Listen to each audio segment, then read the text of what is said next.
Welcome, welcome, welcome. This is your host, Luis Guerrero, coming from the podcast room at the Makerspace at Sacramento City College. Visit us at secmakerspace.com. We are here with our wonderful guest, Noemi Delgado, one of the SESI students from the SESI project here at Sacramento City College. For those of you who don't know about the SESI project, the acronyms are SESI for SESI, which is STEM Equity and Success Initiative. So the STEM Equity and Success Initiative seeks to increase the enrollment and success of Latino, Latina, and economically disadvantaged students in science, technology, engineering, and mathematics programs in their transition from high school to college and ultimately a degree completion, transfer, and career opportunities. That is short. That's the end of the first year of the SESI project. We are moving on to the second year. And so we have Noemi, who's part of the first cohort here at Sacramento City College. Hi, Noemi. How you doing? Hi, I'm good, and you? I'm doing fine. So let's really just start talking about, a little bit about you, who you are, where you from, where's your family from, how you doing, how you feeling. All right. Start anywhere. So my name is Noemi Delgado, as Luis just mentioned earlier. So my family and I are from Mexico, Guadalajara, Jalisco. I come from a family of 4. But my whole life, I grew up with just my mom and my brother, so a family of 3. When I was around 2 years old, about to turn 3, that's when we moved here to United States. We started off by going to Vacaville, California, which is about 45 minutes away from Sacramento, around there, 30 minutes. And then after that, I've been living in Sacramento for about... I would say 13 years, around there. So basically my whole life. Mm-hmm. And yeah. Okay, so settled in Cowtown. Yes. Right? And then eventually moved up to Sacramento. South Sacramento, I'm assuming? Yes, South Sacramento. And so what high school did you go to? So I went to John F. Kennedy High School. Okay, cool. That's the only school I went to. I didn't. Right, so you transferred, or you relocated right after middle school. Yes. Okay. And so talking about going back a little bit to kind of like your history, you are from the state of Jalisco? Yes. What city? I don't know. You don't know? I just guessed.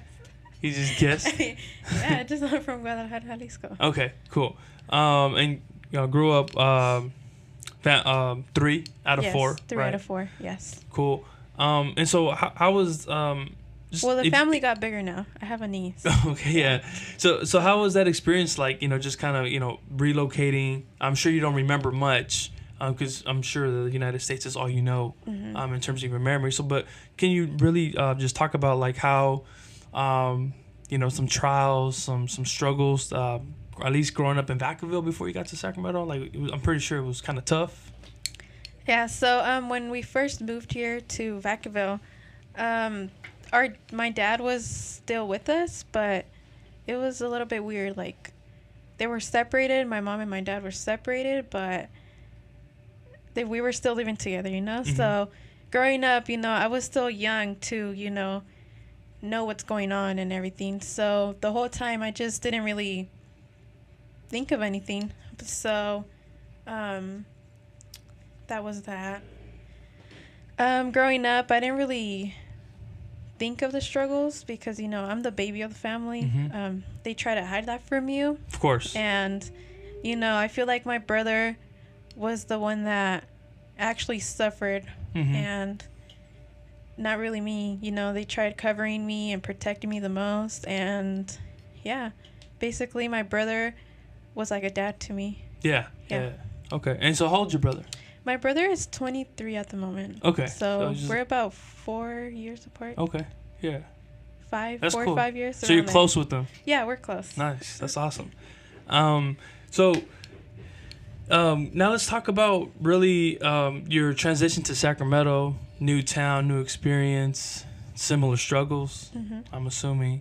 And you went to John F. Kennedy High School in South Sacramento. Yeah. So it's in South Sac, but it's kind of over there in the... It's in the rich area, kind of. in the decent area of yeah. town, for sure. Let's talk about kind of your struggles in high school, right? You know, you already had the family and the social struggles, but now kind of just going into a new environment, no friends. Like, how was that like? Right. So, in middle school, I'm gonna start off with middle school. That's cool. Middle school, I went to Rosa Parks. That's where I met Martin, actually, which is the director of SESI. Yes. So, you know, in middle school, I wasn't really the best student. You know, that's when I feel like family problems were really hitting me. Yeah. And that's where I was like, you know, school is not for me. I don't want to do this. You know, it was like I was basically forced to go to school. Mm-hmm. And after that, going to high school, John F. Kennedy, still my freshman and sophomore year were still so-and-so, you know, not so good. But, you know, I had to keep my grades up. And then junior year came, and I was just like, you know what? Like, it's coming to the point where I have to actually plan out my future and see what I'm going to do. And junior year, I started getting your stuff together? My stuff together. There you go. I started getting my stuff together and, you know, started getting a high GPA. Senior year came, and I didn't really have a plan for college or anything. But, you know, I was in a program called the Criminal Justice Program at Kennedy. And they are actually the ones that actually helped me and pushed me into, you know, going into university or just a community college or anything, you know, just not going straight to a job, to the working area and everything. So they motivated me to just, you know, apply to universities.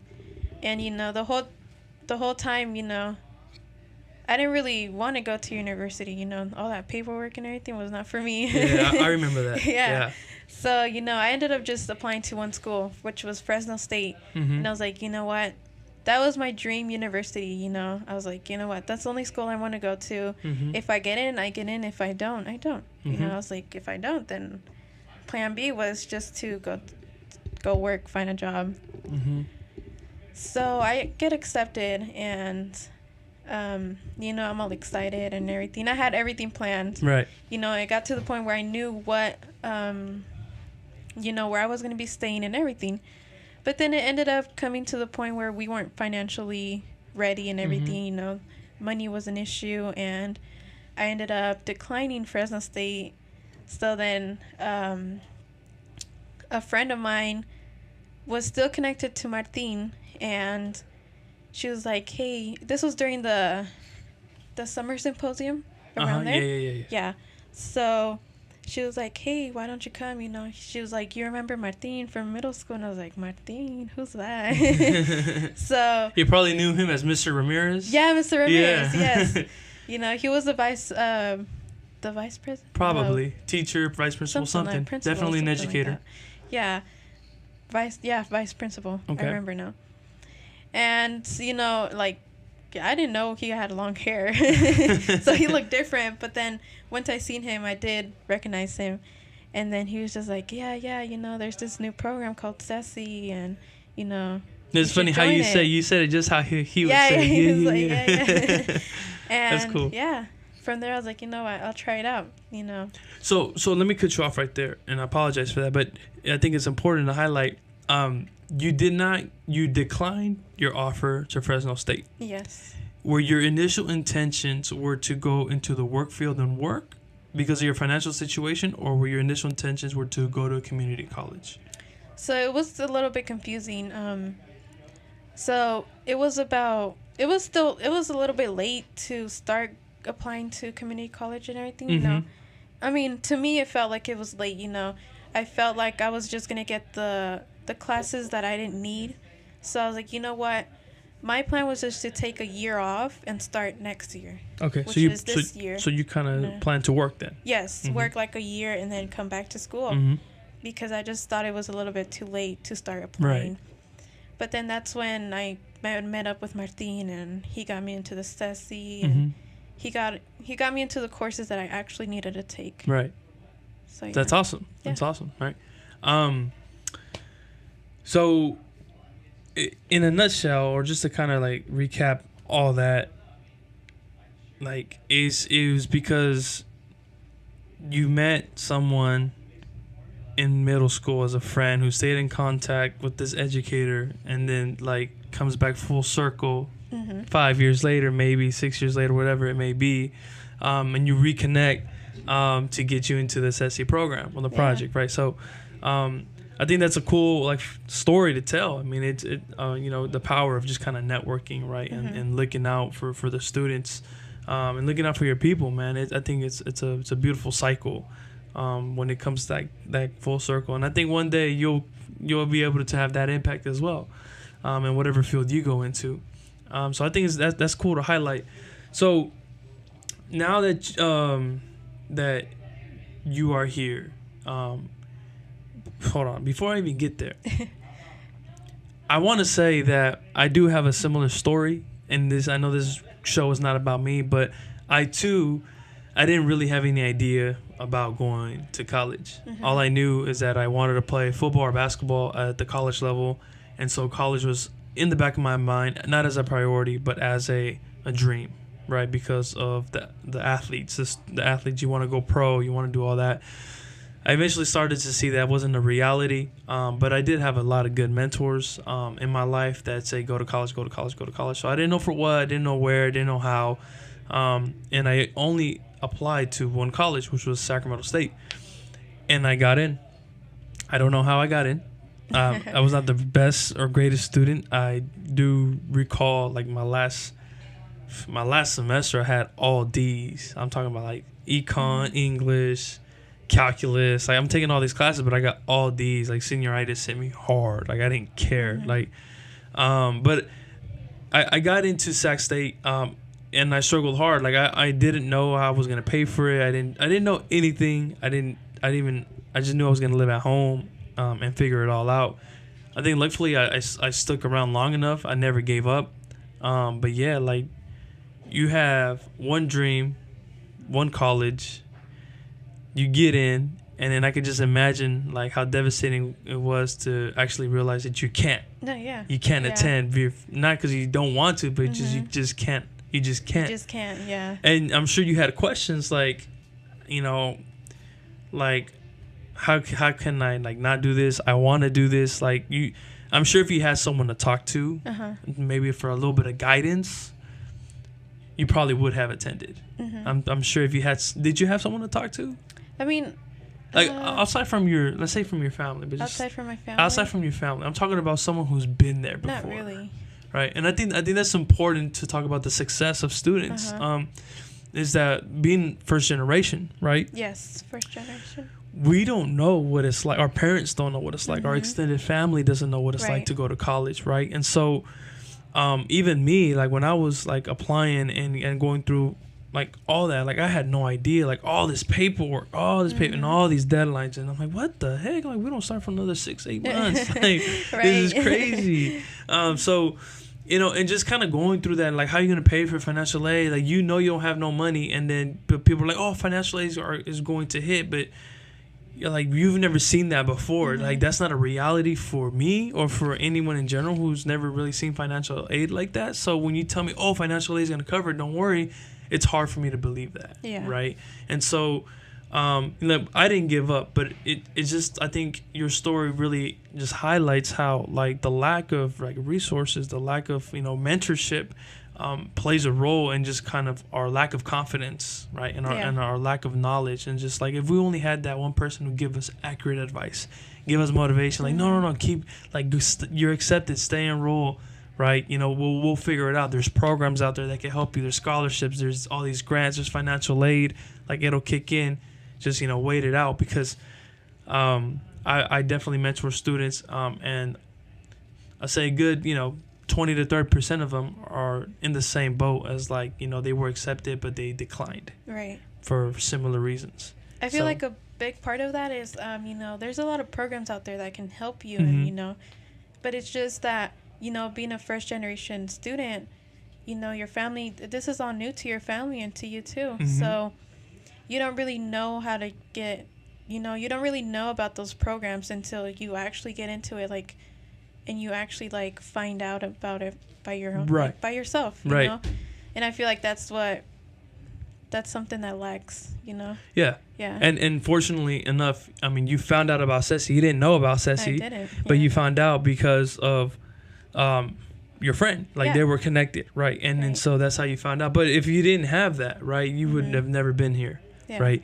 Yeah, no, that definitely lacks in our community, right? And I think that's something that we're trying to change as a community and as a project, right? Is create a pipeline of people who go through this program, go into the STEM fields, and eventually return, right? Full circle and return and become that mentor that you never had, become that teacher that you never had, become that professional that comes and gives back and is that mentor, is that counselor, is that big brother, big sister to help guide us. But that's cool, man. I think we could definitely relate on a couple of those items.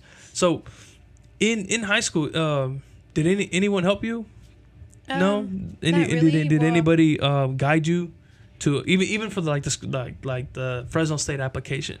Yeah, so I was, like I mentioned earlier, I was part of a criminal justice program. Yeah. And the teacher from that class was actually the one that like would motivate us to, you know, apply and try to do something in your life and not just go into the work area. So yeah, that's the only person. But, you know, he wasn't really like, you know, he wouldn't have a one-on-one conversation with you. It was just like in the whole class, he would just mention it. Yeah, okay. So it just stuck with you. Yeah. Cool. So now you're here. Yeah. Sacramento City College. SESI project, Makerspace. And we understand how you got here. So did you have your major selected before you got here? Did you have an idea? So I had a different major, actually. What was that? I knew I wanted to go into the medical field because although I wasn't doing good in school, I would do a lot of volunteer work, and so my senior project was volunteering at Kaiser. Okay. And, you know, I actually liked how the medical field worked and everything. So I feel like I just closed all the doors and I was just like, okay, I want to go into nursing. You know, I was like, nursing is my thing. But I don't know why. I was just like, I don't know why I picked nursing. But later on, you know, I joined the SESI program. We had speakers come and everything. And we didn't really have a specific speaker that, like, inspired me. But I changed my major to just biology. And I'm like, you know, at first I didn't really know what I wanted to do with my biology major. But I did know that I wanted to go into the medical field. So for now, my major is biology. And what caught my eye right now was a cardiovascular surgeon. Oh, wow. Yeah. Amazing. That's awesome. Yeah. So you have big time goals, like yes. a surgeon. That's big time. That's awesome. Oh, and not to mention, like, at my work, there's a lot of connections there. And recently, I met these couple that they're both cardiovascular surgeons. So pick their brains. Yeah. Talk to them. Volunteer. They gave me their business cards. Awesome. You know, we're trying to contact and see what we can do. Stay in contact for sure, right? Volunteer, help, you know, offer your assistance, but also that you want to learn, like you want to eventually be there. And it's always good to have like a good network like that. That's amazing. So in the SESI program, how has SESI helped you as a student, as a person in general? What were the benefits? What are the benefits of being a part of SESI? So I feel like the major benefit was, you know, before college, I used to be really shy. You know, I used to not participate in activities or programs or, you know, clubs. And SESI, like, opened my eyes and, you know, I feel like they pushed me to, you know, get involved. And, you know, that's really important. I feel like that's one of the major parts. Also, you know, transferring from high school to college, you know, it's way different. It's super different. And what they really helped me with was, you know, getting my classes together, you know, all the programs like EOPS that will help you. I feel like they really helped us during summer going through all that. So that way when we start school, we won't actually be lost and everything.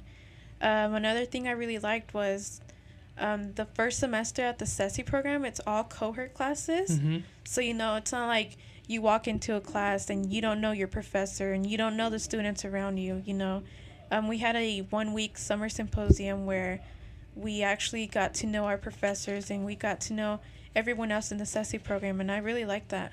Yeah. That's part of it, right? It's part of being, having success, especially in the STEM field, and as a first generation low income college student, right, is having that support, having like a second family, right? And that's the cohort. The cohort is to have each other, to support each other, to help each other, and to bond, right? To build friendships and relationships, and really just allow yourself to feel comfortable, right? And feel at home while you're not really at home. Yeah. Right. And I think like a second family. Yeah, exactly. Yeah. Right. And I think SESI does a great job of including everyone and making everybody feel welcome, and also getting everyone to, like, love each other, and not just the students but the mentors, right? And then the professors. Like, everyone's involved. It's not just like everything's on their own. The counselors and mentors, everyone, myself, we're all working with each other to making sure everyone feels welcome and appreciated and feel like a second family. That's awesome. Yeah. That's just really cool. The makerspace. What do you think about the makerspace? So the makerspace is something new. Something I thought I would never be doing or like get involved in. But I really like it. It's like a place where you can just come and have fun, Yeah. Work with whatever you want, or just design something that you always wanted to design. Yeah. And I really like that. Awesome. Yeah. Yeah. So for those of you listening, we have the makerspace at Sacramento City College, which the SESI cohort taps into for projects, and also for internship projects, personal stuff. And I think it's part of a class when you come in here, right? One of your classes, yes. And you come and explore and learn different machinery and really how to navigate through our makerspace. We have 3D printers, laser cutters, shirt pressers, sandblasters, CNC mills, shop tools, hydroponic station, a vinyl printing station for banners and posters, this podcast room. It's great. We have a programming, like our little Arduino's electronics station, soldering cables, you name it. Anything you have, any ideas, any repairs, bring it by the makerspace, and then just enjoy yourself, have a good time, ask questions. We have professionals in here from different fields. We got mentors in here from different fields, and we're glad to help and figure things out together, because that's how we work. And also yes. The makerspace offered like some of the SESI students an internship, and that's what I'm working on right now. Can you talk about what you're working on? Yeah. So since my major is biology, they thought that it would be cool to connect me with the biology department here at Sac City, and that's what I'm doing. So me and another SESI student, we're working on building a better banner for the biology department. Nice. Yeah. Awesome. So that's what we're doing. That's cool. Yeah. It's good you're learning, right? Yeah, as long as you're learning. Yes. It's awesome. So I think the last thing we want you to leave our audience is last words, right? Like any words of encouragement, motivation for the next cohort students. Anybody think going through some tough times, don't know if school's for them, just give me some final words for them. Yeah, so if you're like struggling, just never give up, and just think about your future and think about how you can make a difference in your family, just make a difference. Yeah. Also for the upcoming students coming up, don't be a follower, be a leader. Be a leader. That's what what you've learned. What I like. That's what I like. Yeah. So just follow your heart and follow what you feel like what's right for you. If you don't really think school is for you, just try it out. You never know what you'll do. There's a lot of things, a lot of classes that you can take here at college, and they can make a difference in your life. Yeah. Awesome. Thank you for that. Yeah, and last words from Luis, myself. If you're going through a tough time, school's not for you. You don't think you don't have any motivation. You don't know what you want to do. Check us out, SESI, at Sacramento City College. You just Google SESI, SESI, Sac City College. It'll take you to the page. It'll take you how to get started, how to enroll, be a part of this program, be a part of the cohort. You'll definitely love it. You won't have any regrets. It's not like your typical program. Definitely get you hands-on, exploring different careers, and making new friends, right? Stepping out of your comfort zone. So I'm out. Hope you enjoy the music. Your host, Luis Guerrero. My guest, Noemi Delgado. Bye, guys. Take care. Peace.